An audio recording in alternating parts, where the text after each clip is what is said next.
Nicole Forsyth, President and CEO for RedRover, and we are an organization that's a national animal welfare organization based in California, but we do work all over the United States, helping bring animals from crisis to care and strengthening the relationships between people and pets.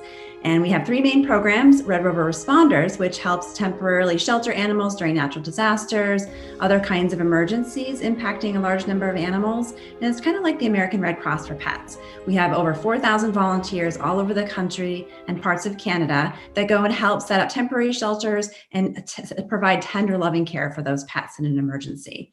We also have RedRover Relief, which provides grants for emergency veterinary care, as well as help domestic violence survivors escape with their pets. And we have a program for education called RedRover Readers, which helps teachers and other educators work with kids to help them understand animals, understand animal behavior, and practice the steps necessary for empathy, both towards animals and people as well. And one of the areas where RedRover helps when people and animals are in crisis together is domestic violence. And a lot of people don't realize just how prevalent domestic violence is. 1 in 3 women and 1 in 4 men will experience domestic violence sometime in their lifetime. And we also know that 60 to 70% of households have pets. So pets are often used in these relationships to control and manipulate someone.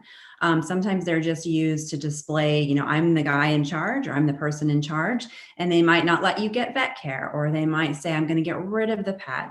They might threaten to harm the pet, kick the pet, of various behaviors that really indicate a potentially unhealthy relationship.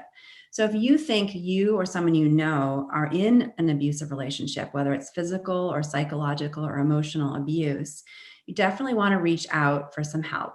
The Domestic Violence Hotline, they have a website called thehotline.org, and this has texting options, chatting options, and phone call options where you can call and talk to someone about your relationship, and they can help guide you into the planning steps if you think you need to leave.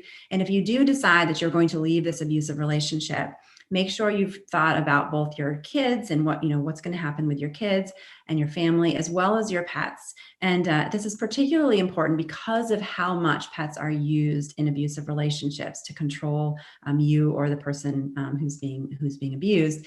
And part of this happens because it's easier to abuse a pet in a way. You can kick a cat, you can kick a dog, and the person, you might not like it, but if you kick a child, it's much clearly child abuse.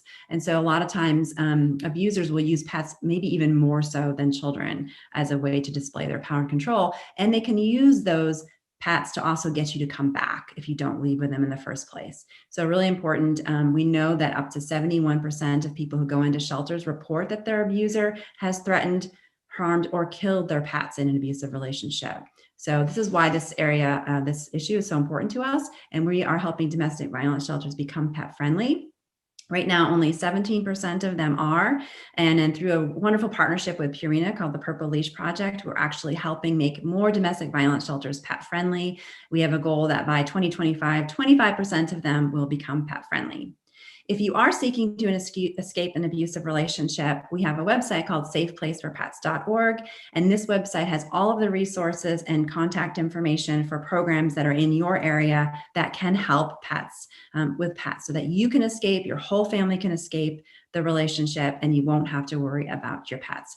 We're here to help. That's what we do. And we're working with domestic violence shelters, domestic violence advocates, animal shelters, law enforcement, all these community partners to really make sure that this issue is addressed. And soon we hope there'll be even more resources in communities so that people do not have to choose between their own personal safety and the safety of their family and the safety of their pets.